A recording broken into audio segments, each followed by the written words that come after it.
मित्रों नमस्कार। मैं प्रोफेसर ब्रजकिशोर शर्मा। मैं अपना बात शुरू करूं उसके पहले आपसे अपील करूंगा कि यदि आपने मेरे चैनल को सब्सक्राइब नहीं किया है तो उसे सब्सक्राइब करें और मेरे लघु शैक्षिक प्रयास को समर्थन दें। आज मेरे वीडियो का टॉपिक है भारत में देशी रियासतों का विलय। और इसमें विशेष बात जो मैं कहना चाहता हूँ वो है कि राजा महाराजाओं के लिए क्यों बन गई थी मजबूरी। ये एक सबसे बड़ा प्रश्न उठता है कि क्या आज़ादी के बाद स्वतंत्र भारत में देशी रियासतें स्वतंत्र रूप से विद्यमान रह सकती थी क्या। और जब भारत में देशी रियासतों के विलय का प्रश्न आता है तो दो बातें प्रमुख तौर पर उभर करके आती हैं। पहली बात तो यह है कि जो देशी रियासतों के पक्षधर लोग हैं वो ये कहते हैं कि इन देशी रियासतों ने बहुत बड़ा उपकार किया अपनी सहमति दे करके भारत में विलय के लिए। एक पक्ष है। दूसरा पक्ष उन लोगों का है जो ये मानते हैं कि स्वतंत्र भारत की सरकार ने इनका विलय करने का कार्य ठीक किया और उसमें सबसे अधिक जो श्रेय दिया जाता है वो सरदार वल्लभ भाई पटेल को दिया जाता है, क्योंकि सरदार वल्लभ भाई पटेल इस विभाग के मंत्री थे जिसे राज्यों के विलय का कार्य सौंपा गया था। तो निश्चित तौर पर विलय की नीति कांग्रेस की थी और कांग्रेस की नीति का जो इम्प्लीमेंटेशन है वो सरदार पटेल ने बखूबी किया और उन्होंने अल्प समय में ही इन रियासतों के विलय का रास्ता साफ कर दिया। किंतु क्या ये दो पक्षी हैं इसमें, एक भारत सरकार एक वो नहीं। इसके अलावा अनेक ऐसी हिस्टोरिकल फोर्सेस हैं जिन्होंने इस सारे प्रकरण को प्रभावित किया। तो मैं इसी पे अपनी बात करूंगा। तो सबसे बड़ी बात यह है कि ऐसे ही कोई अपना राज्य नहीं छोड़ देता है, तो इन राजे महाराजाओं की कोई तो मजबूरी रही होगी जो उन्हें अपनी रियासतें छोड़ने के लिए मजबूर होना पड़ा। और यह एक फैक्ट है कि स्वतंत्र भारत में, क्योंकि ये जो देशी रियासतें थी जिनकी संख्या लगभग ज़्यादातर तो 562 और 563 की होती है, लेकिन और छोटे मोटे जो थे 600 तक भी इनकी संख्या जाती है। तो इनका फैलान पूरे हिंदुस्तान में जगह जगह इस तरह से था, यदि इनका अस्तित्व रहता तो भारत तो एक हो ही नहीं सकता था। उसकी भौगोलिक एकता में ये बाधक थे। दूसरा क्या है कि इन देशी रियासतों की ठीक है अपनी लेजिटिमेसी थी, वैधता थी इनको मिली हुई, किंतु इन्होंने जब अंग्रेजों के साथ संधियां की तो उस समय की परिस्थितियां भी, उस समय भी इनकी कुछ मजबूरियां थी, तभी ये अंग्रेजों के संरक्षण में आए, वरना तो क्या जरूरत थी, ये अंग्रेजों के राज में क्यों नहीं स्वतंत्र रह लिए। यार इन प्रश्नों को उठाने का यहाँ कोई मतलब नहीं है।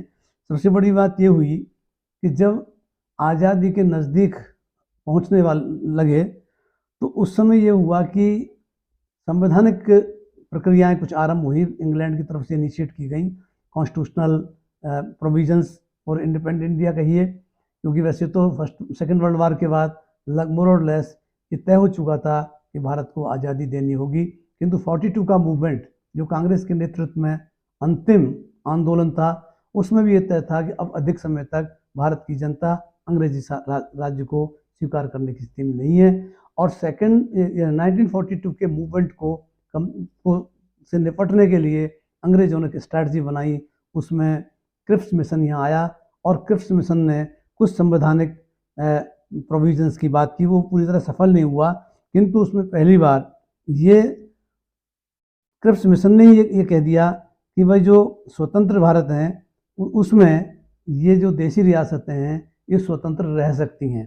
तो एक ऐसी चीज़ डाली गई जो कि एंटी नेशनली थी वैसे हिंदुस्तान के हिसाब से तो, लेकिन जब आगे आंदोलन बढ़ता गया 1946 में जब कैबिनेट मिशन आया, क्योंकि वही क्रिप्स इस कैबिनेट मिशन के भी मुखिया थे, जब कैबिनेट मिशन आया तो उसमें उन्होंने साफ तौर पर ये कह दिया था कि यदि जिस दिन भारत स्वतंत्र होगा या भारत को जब ये सत्ता सौंप दी जाएगी उसी के साथ जो देशी रियासतें हैं इन पर कायम पैरामाउंट सी जो है सर्वोच्च सत्ता वो स्वतः ही अंग्रेजों की ब्रिटिश सर्वोच्च सत्ता स्वतः ही समाप्त हो जाएगी। तो स्वतः ही समाप्त हो जाएगी तो उनका स्टेटस क्या होगा?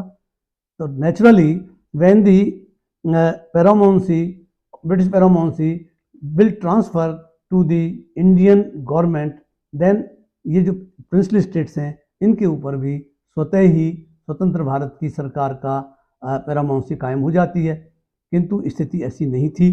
लेकिन एक बार चर्चा इसमें 46 में लगभग चल रही थी। 42 में तो राजा महाराजाओं की तरफ से भड़काने का ही काम किया गया, क्योंकि राजे महाराजाओं ने तो अंग्रेजी साम्राज्य के समर्थक थे, इसलिए उनके फेवर में बात करनी ही थी। मैं इसको आगे देखता हूँ। मेरी जो समझ है कि मैंने प्रिंसली स्टेट्स पर भी काम किया है, राजस्थान पर बहुत काम किया है। इसके अलावा मेरा आधुनिक भारत का इतिहास भी मैंने लिखा है, एक समसामयिक भारत का इतिहास भी लिखा है। तो इन सब में मुझे इसे पढ़ने का अवसर मिला। तो मेरी ये अपनी समझ है कि वास्तव में देखा जाए तो देसी रियासतों ने अंग्रेज़ों के साथ संधियां करने के साथ ही अपने मौत के परवाने पर हस्ताक्षर कर दिए थे। इस बात से कोई डिनाई नहीं कर सकता। द प्रिंसली स्टेट्स ये जो हैं they signed their death sentence by concluding treaty with the British. Rajani Palme Dutt ने, उनकी प्रसिद्ध पुस्तक है इंडिया टुडे, और उन्होंने ये लिखा कि देसी रियासतों के बारे में, इन देसी रियासतों को राज्य कहना ही गलत है। वास्तव में ये पूर्व रियासतों के भूत या प्रेत हैं उनके, जिन्हें अंग्रेजों ने अपनी औपनिवेशिक आवश्यकताओं की पूर्ति के लिए रखा है। इनके जो कठपुतली शासक हैं वे अधिकार विहीन शासक हैं और उनको राजनीतिक कारणों से बनाकर रखा गया है। तो ये बड़ी स्पष्ट बात थी कि जब बड़ी बड़ी सल्तनतों को, बड़ी बड़ी ताकतों को ढहा दिया या उनको अपने अंडर ले लिया, तो ये जो रियासतें बची हुई थी ये अंग्रेज़ों के लिए कोई बहुत बड़ी ताकत नहीं थी। इनको निश्चित तौर पर इसलिए रखा गया ताकि हिंदुस्तान में अंग्रेज़ों का कोई तो समर्थक हो, जिससे उनको सोशल बेस, एक सामाजिक आधार मिल सके। तो सामाजिक आधार के हिसाब से ये रखी गई थी। जैसा एक हिस्टोरियन हुए सर जॉन मेलकम, उन्होंने कहा था कि यदि हम संपूर्ण भारत को जिलों से मतलब था ब्रिटिश डिस्ट्रिक्ट्स, ब्रिटिश जिलों में बना देते तो हमारा शासन 50 वर्षों में ही समाप्त हो जाता। किंतु हम देसी रियासतों की एक संख्या बिना राजनीतिक या बिना मतलब अधिकार विहीन शासकों की रखवाए, इसलिए हम तब तक भारत में शासन करते रहेंगे जब तक हमारी नौसैनिक सर्वोच्चता कायम है। तो उन्होंने कहा कि यदि हम इनको डायरेक्ट ब्रिटिश पोजीशन में ले लेते और डिस्ट्रिक्ट्स बना देते तो बहुत जल्दी हमारा राज्य खत्म हो जाता।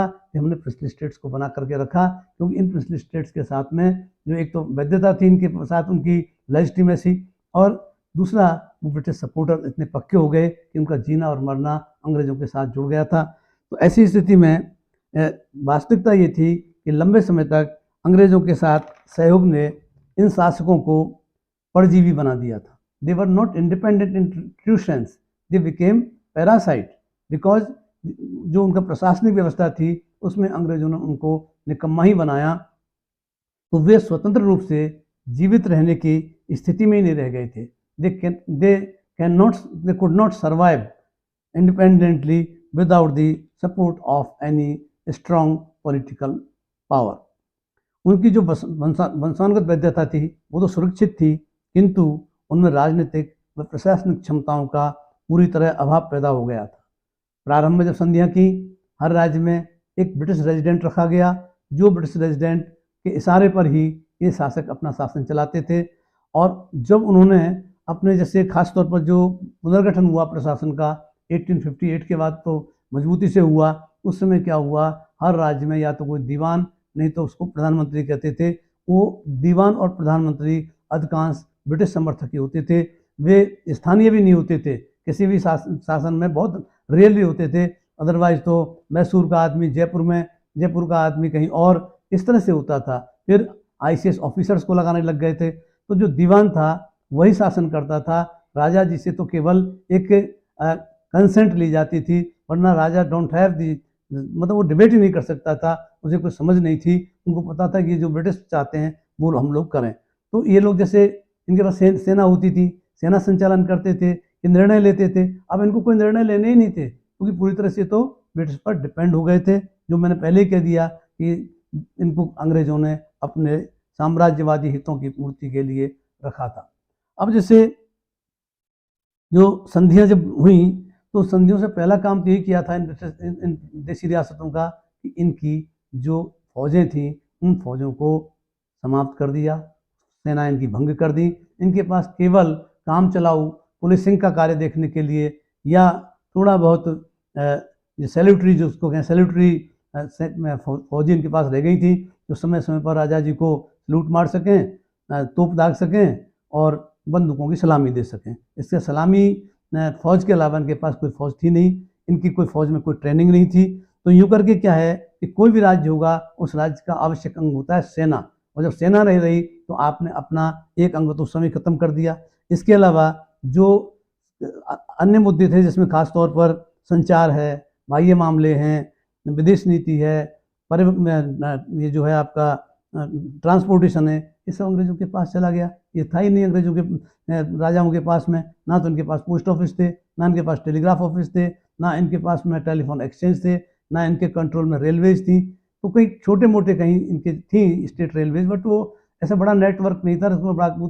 वो भी अंग्रेजों ने ही अपने फायदे के लिए इन लोगों के खर्चे पर इस तरह के ट्रांसपोर्ट या कम्युनिकेशन की व्यवस्था डेवलप करी जो उनके हित में थी, वो जनता के या राज्य के हित में नहीं थी। तो उनको पूरी तरह से शक्तिहीन बना दिया गया था। तो उनकी प्रकृति में स्वतंत्र रूप से अस्तित्वमान रहने का तत्व ही गायब हो चुका था, क्योंकि वो लंबे समय तक अंग्रेजों पर डिपेंड हो गए प्रशासन के लिए फॉर एवरीथिंग। तो इसके अलावा जो राजे महाराजे इन्होंने क्या किया है कि ब्रिटिश सपोर्ट तो किया ही, जब राष्ट्रीय आंदोलन बढ़ने लगा तो 1920 में सबसे बड़ा, इसके पहले तो स्वदेशी आंदोलन हुआ ही है 1905 से लेकर 1911 तक।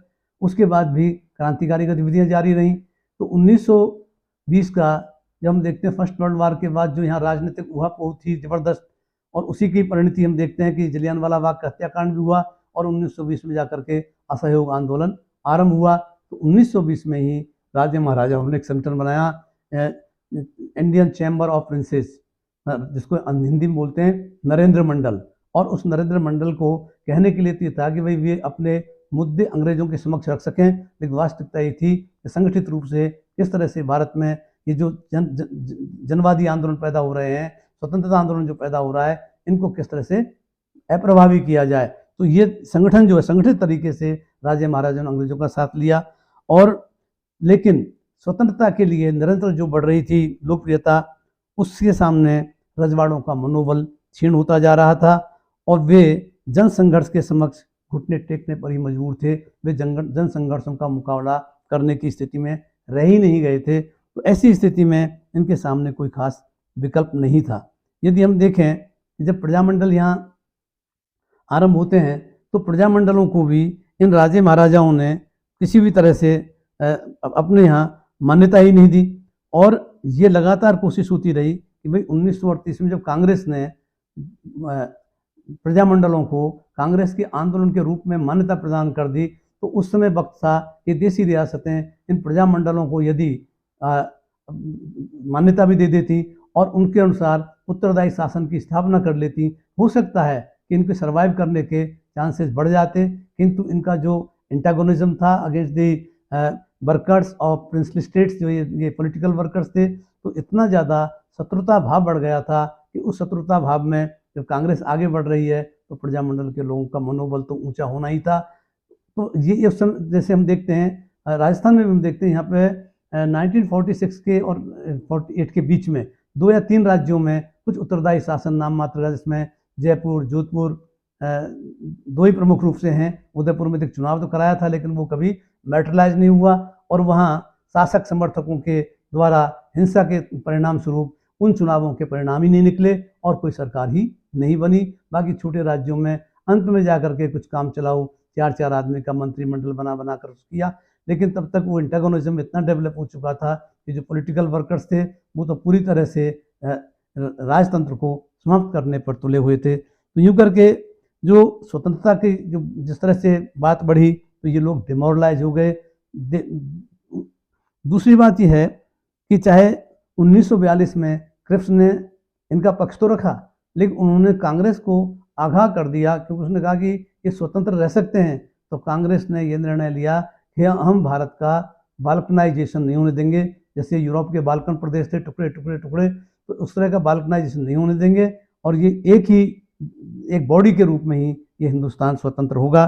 तो 1946 में नेहरू ने, जुलाई 1946 में नेहरू ने कहा कि स्वतंत्र भारत की फौजों के सामने किसी भी देसी रियासत की फौज टिक नहीं सकेगी, और उसका होने का कोई मतलब भी नहीं है। इसके बाद जनवरी 1947 में नेहरू ने कहा कि स्वतंत्र भारत को राजाओं का दैवीय अधिकार स्वीकार नहीं होगा। तो कांग्रेस की नीति तो 1946 और 47 के जनवरी में स्पष्ट हो गई थी। 3 जून 1947, साथ ही साथ उसके बाद मई 1947 में नेहरू ने कहा कि जो रियासतें संविधान सभा में शामिल नहीं होंगी उन्हें शत्रु राज्य समझा जाएगा। तो जो संविधान सभा थी उसको ये बायकॉट कर रहे थे, किंतु बाद में शासकों ने अपने प्रतिनिधि उसमें भेजने के लिए तैयार हो गए। तो 3 जून 1947 को वायसराय लॉर्ड माउंटबेटन ने ये 15 अगस्त को सत्ता सौंपने का इंग्लैंड की सरकार का निर्णय सुनाते हुए कहा कि देसी रियासतों का ब्रिटिश कॉमनवेल्थ का सदस्य नहीं बनाया जाएगा। तो इसका मतलब ये हुआ कि अंग्रेजों ने भी देसी रियासतों के स्वतंत्र अस्तित्व को स्वीकार नहीं किया, बल्कि उन्होंने साफ कह दिया कि भाई जो इंडिपेंडेंट जो होंगे वही कॉमनवेल्थ के सदस्य होंगे। तो भारत तो कॉमनवेल्थ का सदस्य होगा, पाकिस्तान भी होगा, किंतु इसमें कोई देसी रियासत जो ब्रिटिश कॉमनवेल्थ है उसका मेंबर नहीं हो सकता। तो अपने आप ही इन देसी रियासतों का पक्ष खारिज हो गया। हाँ, उसमें ये जरूर कहा माउंटबेटन ने कि रियासतों को भारत या पाकिस्तान में मिलने अथवा स्वतंत्र रहने के लिए वो स्वतंत्र के वो हो सकते हैं, किंतु इस तरह से उनको खुला नहीं छोड़ सकते थे।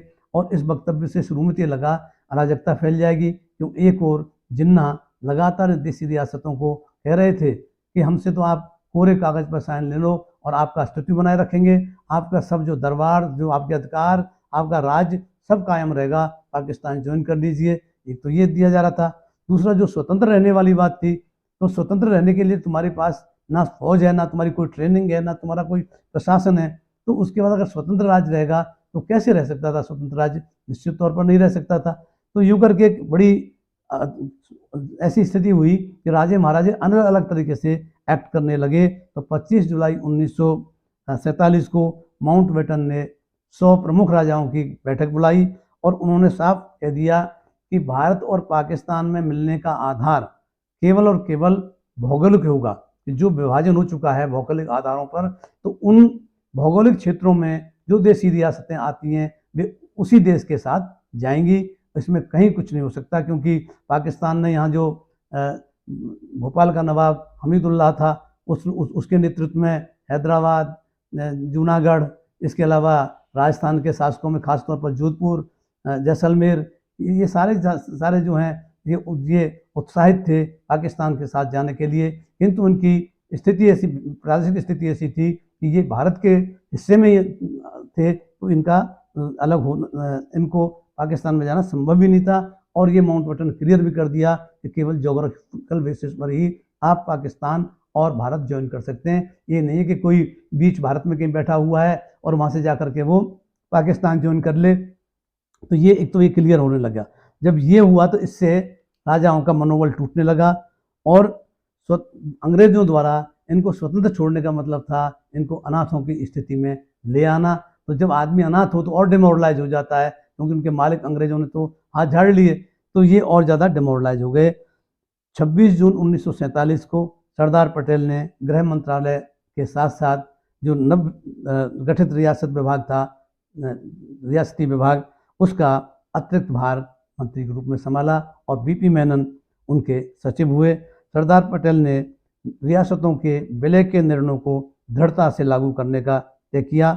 इस मामले को प्रभावी तरीके से उन्होंने कहा कि यदि इस मामले को, विलय के मामले को प्रभावी तरीके से नहीं अंजाम दिया गया तो इन रजवाड़ों के दरवाज़ों से भारत की आज़ादी गायब हो जाएगी। तो इसलिए भारत की आज़ादी को सुरक्षित बनाने के लिए आवश्यक है कि इनका विलय किया जाए और इस मुद्दे को दृढ़ता से लागू किया जाए। सरदार पटेल ने भय और लालच तो दिया ही, इनको डराया भी और इनको लालच भी दिया कि यदि अभी विलय कर लेते हैं तो उनकी संपत्तियां सुरक्षित होंगी।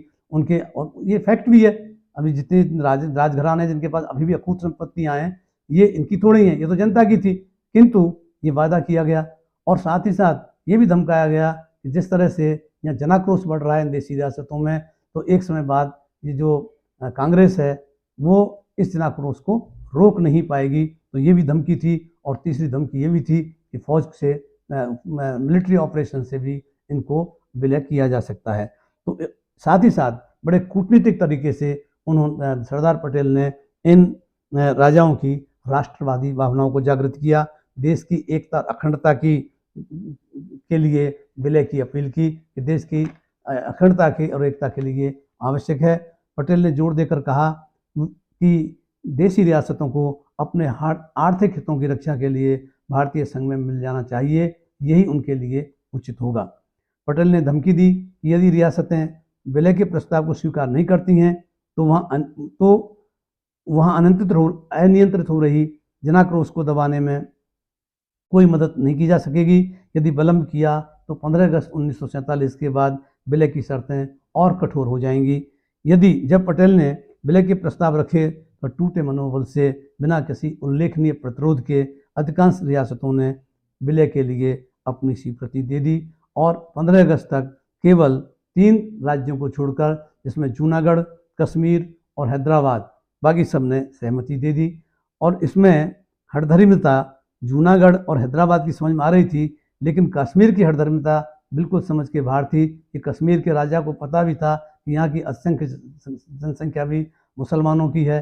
दूसरा क्या है, उसकी ये कैपेसिटी नहीं है कि इंडिपेंडेंटली वो एग्जिस्ट कर सके। तो उसने देखा मैं इंडिपेंडेंटली एग्जिस्ट करूँगा, और उन्होंने पाकिस्तान के साथ एक पहले स्टैंड स्टिल जो समझौता है वो भी कर लिया। तो मतलब ऐसी दोहरा उसका रहा कि वो ऐसी स्थिति पैदा कर गए कि वो कश्मीर तो आज तक हमारे लिए दिक्कत है ही। उस पर हम बात करेंगे अगले वीडियोज़ में। तो कुल मिलाकर ये हुआ कि इन देशी रियासतों के शासकों की एक मजबूरी हो गई कि उन्हें विलय के लिए सहमति देनी पड़ी। ठीक है, उनको उसका लाभ मिल गया और उनको अच्छी पेंशन और इनके प्रिवी पर्स सब दिए गए, किंतु वो प्रिवी पर्स और वो पेंशन 1971 में पूरी तरह से ख़त्म कर दिए। तो एक दूसरी क्रांति थी जिसके द्वारा जो सामंती व्यवस्थाएं थी, क्योंकि जैसे पटेल ने ये सोचा कि यदि हमने ठीक से इनका विलय नहीं किया, इनका हैंडल नहीं किया इस मसले को, तो इन्हीं राजे महाराजाओं के थ्रू हमारी जो आज़ादी है वो बाहर निकल जाएगी। और उसके बाद जब समझौता करने के बाद जब इनको होश आया, उनको लगा हम तो बहुत बड़े ठगे गए, तो इन्होंने स्वतंत्र पार्टी क्या क्या पार्टी बना करके फिर मैदान में उतरे। तो तब भारत सरकार ने 1971 के प्रिवी पर्स इसी आधार पर खत्म कर किए कि यदि इनको ये देते रहे और जिस तरह से राज्य के विरुद्ध ये तैयारियां कर रहे हैं तो ये तो खतरनाक हो सकता है। तो इनको कमज़ोर करने के लिए जो उनको प्रिविलेजेस पटेल जी दे गए थे वो सारे के सारे 71 में छीन लिए गए। तो जो रियासतों के बिना, क्योंकि आज जो भारत की आज़ादी है वो अधूरी थी, क्योंकि आपको शायद ये पता ही होगा कि इन देशी रियासतों के अंतर्गत कुल जो भूभाग था भारत का, उसका 45% इन देशी रियासतों के अधिकार में था और कुल जनसंख्या की 25% जनसंख्या इन देशी रियासतों में थी। तो ऐसी स्थिति में यदि ये विलय ना होता तो ये तो एक बहुत बड़ा राष्ट्र बन ही नहीं सकता था, इसलिए आवश्यक था। और अब अगर राजस्थान की स्थिति देखें, यहाँ तो और ही भयावह स्थिति थी। यहाँ का 98% जो भूभाग थे, 98% वो तो देशी रियासतों के पास थे और मात्र 2% जो है वो अजमेर मेरवाड़ा का प्रांत था, जो सीधे अंग्रेजी शासन में था और वही सीधे भारत के शासन में आता। और तो राजस्थान तो कि जो बाल्कन प्रदेशों जैसी स्थिति होती वो तो और ही भयावह स्थिति होती।